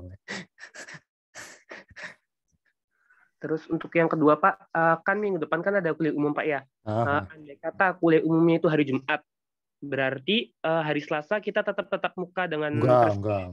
Gimana Pak? Enggak. Oh enggak, berarti pas kuliah umum doang. Ya, nanti saya terima kasih diingatkan. Enggak ada. Ya pas kuliah umum aja. Saya nggak tahu yang mesti klik mulai dari Selasa itu kayaknya saya yang harus klik mulai. Kalaupun sampean harus melakukan sesuatu, cuman paling presensi di hari itu. Tapi kayaknya presensinya udah diganti di hari kuliah umum. Seingat saya ya. Nah, tadi dibahas. Kan udah pernah kuliah umum juga toh? Oh belum, Mas toh? Oh lupa. Lupa Pak, semester ini belum. ya semester ini 2 toh. Kuliah umumnya sama minggu depan juga toh yang SDH. Ya, minggu depan juga Pak. Minggu depan toh.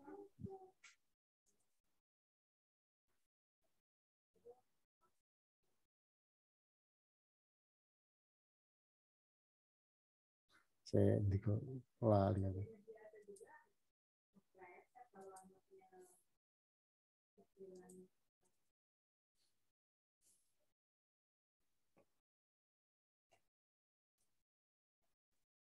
Oh, ada 2. Oh, belum.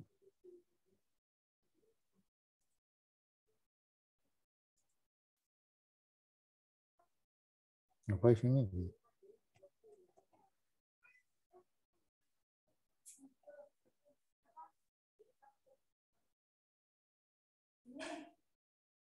Nah. Dan ya ini yang untuk pensiun tadi di apa namanya yang praktek di Indonesia pokoknya tidak yang terkait dengan ini, kemudian sebentar. Asuransi, consumption smoothing, asymmetric information, alasan pemerintah melakukan intervensi, dan sedikit tadi ya moral hazard. Tapi itu kayak kalau nggak masuk di sini biasanya 12 dan 13 untuk konsep social security yang tadi ya, yang uang pensiun lah, tapi secara konsepnya aja. Secara konsepnya aja. Yang apa namanya globalnya sebenarnya kira-kira gini, kan uang pensiun tadi ya, secara untuk kesejahteraan umum, terus kemudian kapan diberikan, gimana cara kapan diberikannya usia 56 gitu ya, misalkan di Indonesia 56, terus kemudian iurannya gimana, yang akan dapat gimana, yang sudah bayar iuran selama mungkin 10 tahun misalkan gitu ya, tadi kan tulisannya. Apakah yang apakah nanti kayak gitu yang 10 tahun atau mungkin boleh 5 tahun atau tidak, itu yang nggak tahu juga. Mungkin bisa juga tergantung peraturannya kayak gimana. Apakah di sebelum 56 itu bisa ngambil? Bisa, terus ada aturannya. Apakah setelah 56 itu boleh tidak mengambil? Mungkin boleh, ada aturannya. Sebenarnya prinsipnya kayak gitu untuk yang pensiun. Dan ada kemungkinan memang tadi ya, ada kemungkinan memang ada yang iurannya lebih sedikit daripada benefitnya. Udah diatur nih usia 40 yang minimal usianya 40 yang boleh ikut iuran, gitu kan ya. Apakah minimal atau maksimal usia 40 yang boleh ikut iuran. Jadi dia bayar iurannya sudah 16 tahun udah bayar iuran.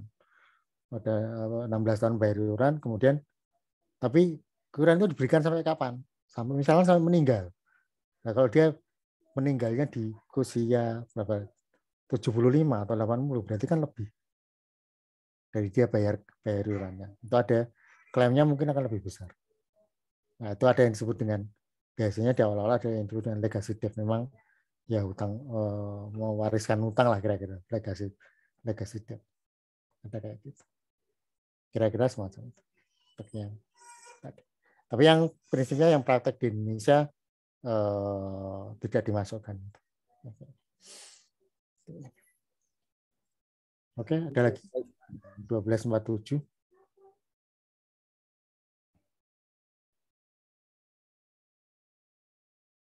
Saya itu baru tahu bahwa di sini tuh ada banyak juga ini, banyak juga bimbingan KTT aku hilang. Orang 20, oke. Ya semoga. Kalau sudah mungkin apa namanya sampai di sini dulu untuk pertemuan kali ini.